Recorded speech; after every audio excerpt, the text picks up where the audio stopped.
અત્યારે तो एक काम करो। बोलो बोलो बाबा जी। जो मुमुक्षु आए हैं हाँ उसको अंदर भेजो। जैसी आज्ञा बाबा जी। हाँ जाओ। આ પ્રમાણે ચેલાજીએ તો ઘણા આઈડિયા આપી દીધા હો બાબા। कल मेरे को इसमें से किसने 1000 का नोट दिया था? मैंने दिया था। આવી जाओ तुम्हारा नंबर लाग ही गया है। આવી जाओ અરે નંબર લાગી ગયા ભાઈ। આવી जाओ। नमस्कार बाबा जी। अरे रे रे रे रे હા आ शू करता है? मिठाई। તમને मालूम नहीं है बाबा जी दिन में कद्दू भी नहीं खाता है, रात में दबते थे। लाओ लाओ मने दियो। हाँ बस बाबा जी तकलीफ घणी है। बोल बेटा क्या तकलीफ है? घरवाળી मानती नहीं। पहलो उपाय जब बाबा के पास हो तो यही नहीं होता। जलाराम ओ जलाराम जय हो बाबा की जय हो। कुछ नहीं बाबा। દીકરો કયું કરતો નથી, બાપા માનતા નથી, ગાડીઓ બગડી જાય છે, કંઈક નિરાકરણ લાવી આપો। सारू बेटा आजा इधर बैठ जा।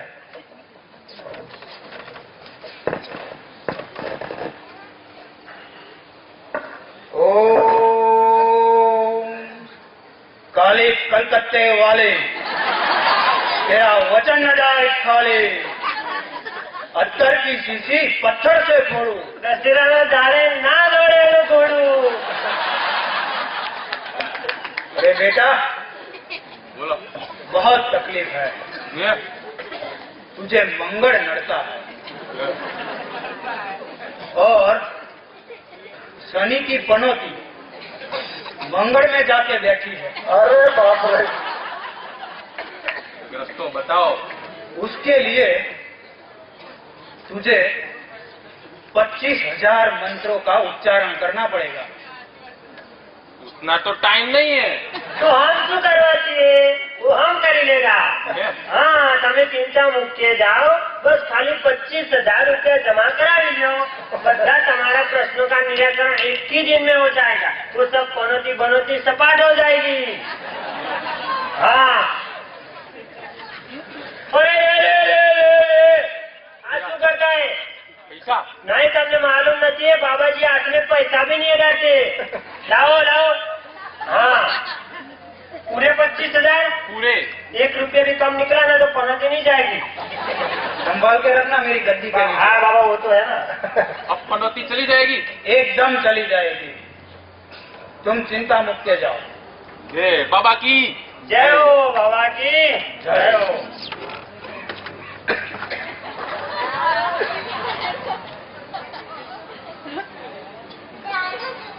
આ પ્રમાણે बाबा जी फोन आया फोन। लाओ लाओ लाओ। अरे ओ तपस्वी जी। हाँ कौन? हाँ डॉक्टर बोलो डॉक्टर। डॉक्टर बोलता है? हाँ हाँ એટલે આ લોકોને તારવાની વાતો કહી રહ્યો છે, પણ તું જવા આવી જા, અહીંયા મોક્ષનો દ્વાર આવ્યું છે। શું વાત કરતા है? હા તો તરવાનો સમય આવી ગયો છે હવે। हाँ हाँ આવી જાઓ હું અત્યારે ત્યાં જ છું, તમારી જગ્યા રાખું કહેતા હોય તો। अरे सारू सारू डॉक्टर। आओ। अरे मैं तो तरूंगा पण तने पण तारूंगा। એ તો અહીંયા આયા પછી જ ખબર પડશે। अरे मैं आवता हूँ। આવો આવો। हाँ क्या हुआ बाबा क्या हुआ? ले ये रख। हाँ लाओ लाओ। चला बोलो सबसे अच्छा ऑफर आया क्या बात है?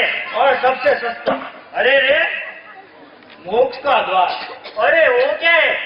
पृथ्वी पर नीचे आया। अरे रे जोरदार। हाँ तो मैं जाता हूँ मोक्ष के लिए, अरे जाओ जाओ। लेकिन एक बात सुन। बोलो बोलो बाबा। हाँ हमारा धंधा है ना, हाँ वो सब संभाल के रखना।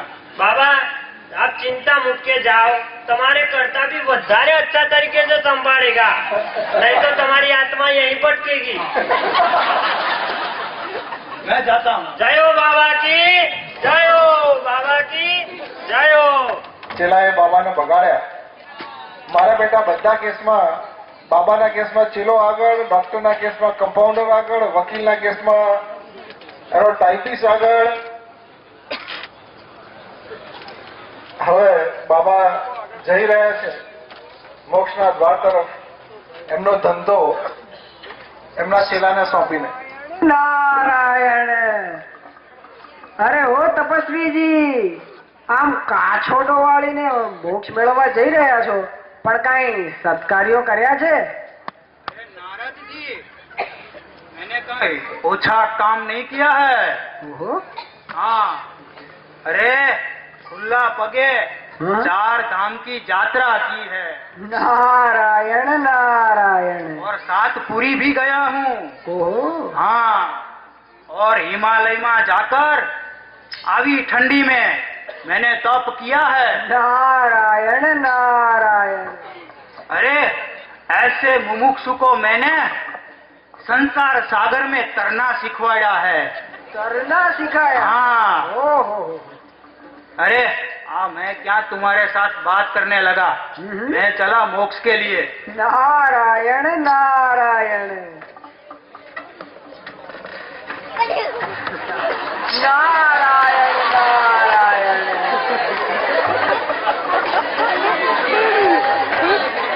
अरे તપસ્વીજી, આવો આવો આવો. આ કપડા તો ભગવા પહેર્યા છે, પણ હા. કામ તો કાળા કર્યા છે. क्या बात करते हो. નારાયણ નારાયણ.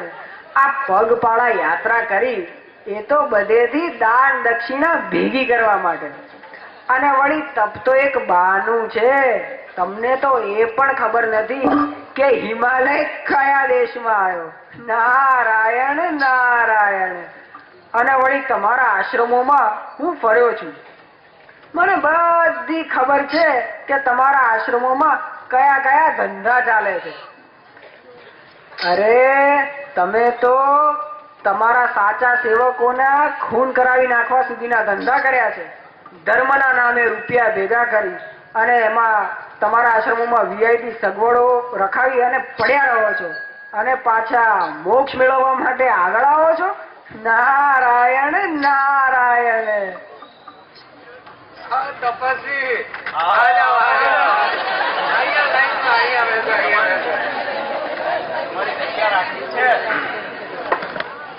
તપસ્વી પણ ત્યાં લાઈનમાં બેસી જાય છે. એક વિદ્યાર્થી આવ્યો છે.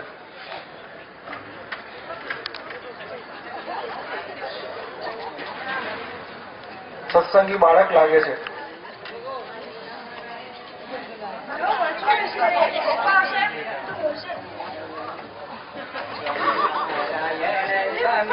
નારાયણ સ્વામી.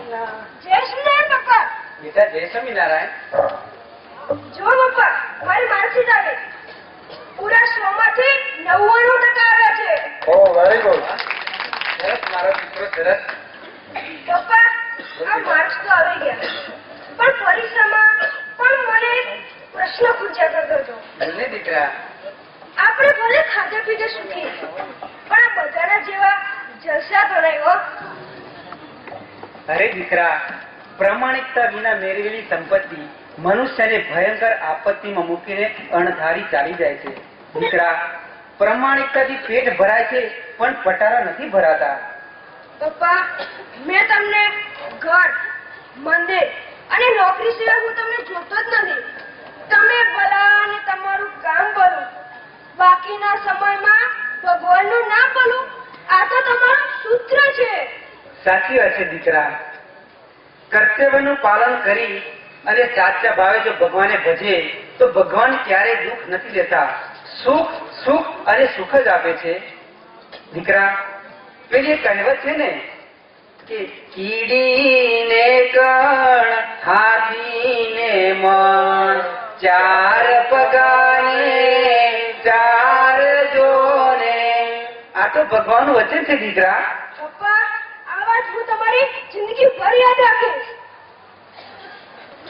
હા બેટા, તો એક તું વાત મારી ધ્યાનથી સાંભળ કે મારા ગુરુજીએ મને વચન આપેલું કે બેટા ગોધા,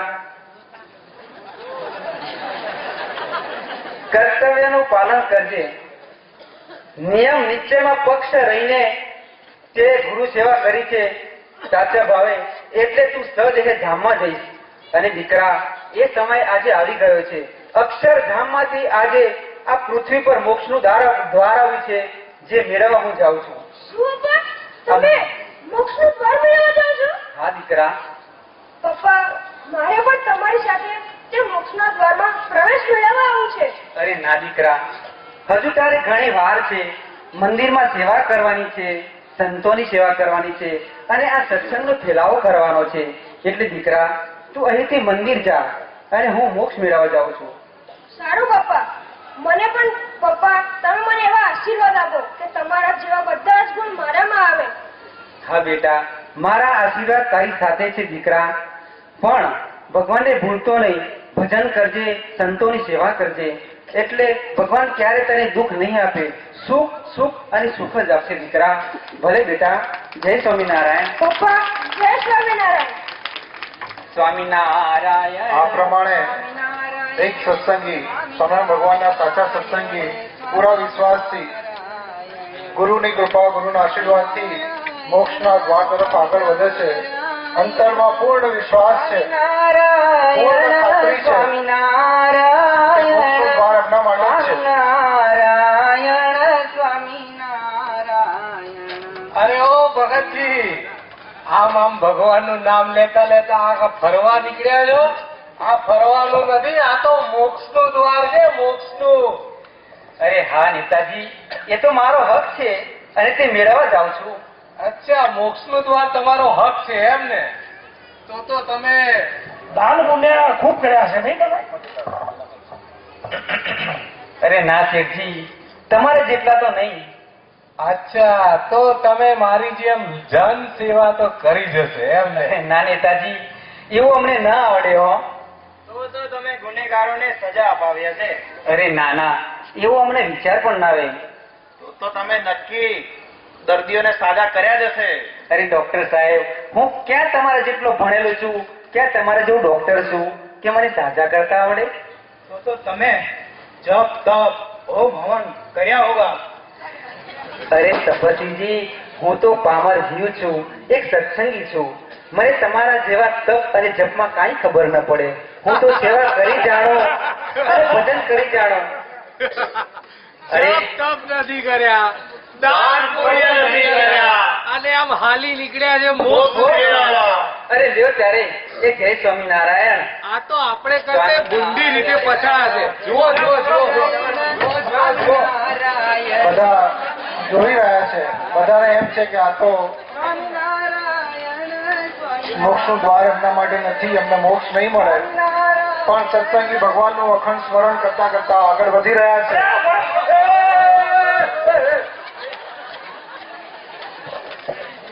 અરે શું છે પણ આ બધું શું છે? અરે ભગતજી, તમે આમ જપ તપ નથી કર્યા, દાન પુણ્ય નથી કર્યા, અને તોય આમ મોક્ષના દ્વારમાં તમે પ્રવેશ કરી શકો છો? આનું રહસ્ય શું છે એ તો જણાવો. અરે નેતાજી, તો સાંભળો. મારા ભગવાનની બધી જ આજ્ઞાનો હું સંપૂર્ણપણે પાલન કરું છું, નિયમમાં રહું છું, સત્સંગ અને ખરો નેતાજી, હું શિક્ષાપત્રીની આજ્ઞાનું પાલન કરું છું, સવાર સાંજ નિયમિત મંદિરે જાઉં છું, અને સત્સંગ તો ખરો જ. સત્સંગ એટલે સંત સમાગમ. સારા અને સાચા સંતનો આશરો થાય તો આ જીવનો મોક્ષ થાય, આ જીવનું કલ્યાણ થાય. અને સાચા સંત એ તો ભક્ત અને એ ભગવાનની જોડતી કડી છે. અને સાચા સંત એ તો મોક્ષ મેળવવાનો સાચો રાહ બતાવે છે, અને ભગવાન અને ભક્ત એનું મિલન કરાવે છે. નેતાજી, જો સાચા સંત જીવનમાં ન રોકાય તો આ ભવસાગરમાં ક્યાંય ભટકી જવાય. અને આ ભવસાગરમાં પાર કરવા માટે જો સાચા સંત જેવા જો જીવનમાં મળી જાય અને સાચા નાવ તરીકે એ નાવિક તરીકે હોય તો આ છેક લક્ષણ સુધી પહોંચી શકાય. એટલે જ તો સાચા સંત નો મહિમા ગાતા ભગવાન સ્વયં નારદને કહે છે, नारद मेरे संत से अधिक न कोई, नारद मेरे संत से अधिक न कोई, मम उर संतन मैं संतन उर वास करू सिर होई, नारद नारद मेरे संत से अधिक न कोई, नारद मेरे संत से अधिक न कोई. નેતાજી, આવા પરમ કલ્યાણકારી સંતના સમાગમથી હું આ સ્થિતિએ પહોંચી શક્યો છું. એ સાચું કહે છે. ભાગવતમાં પણ પ્રભુના આ જ વચનો છે. વાહ ભગતજી વાહ, આજે તો તમે અમને સમજાવ્યું છે કે મોક્ષ મેળવવા માટે બીજું કાંઈ જ નહીં કરો, ફક્ત સંત સેવા કરશો, સત્સંગ કરશો તો આ જીવનું કલ્યાણ થશે. ખરેખર ધન્ય છો ભગત, તમે ધન્ય છો. ત્યારે જય સ્વામિનારાયણ. સ્વામિનારાયણ સ્વામિનારાયણ સ્વામિનારાયણ સ્વામિનારાયણ સ્વામિનારાયણ સ્વામિનારાયણ. આ રીતે એક સત્સંગી ભગવાનનું સ્મરણ કરતા કરતા કરાવતા મોક્ષના દ્વારમાં પ્રવેશી જાય છે. બાકીના બધા એવું લાગે છે કે મોક્ષના અધિકારી છે, પણ ખરેખર એમને સાચો માર્ગ એક સત્સંગીએ બતાવ્યો કે મોક્ષ મેળવવો હોય તો કેવી રીતે મળી શકે. તો આજથી આપણે પણ મોક્ષ મેળવવા માટે દુષ્કર્મો ન કરીએ, દરરોજ મંદિરે જઈશું, સંત સમાગમ કરીશું, શિક્ષાપતિના બધા જ નિયમોનું પાલન કરીશું અને આપણે સાથે ભેગા મળીને બોલીએ, કરેંગે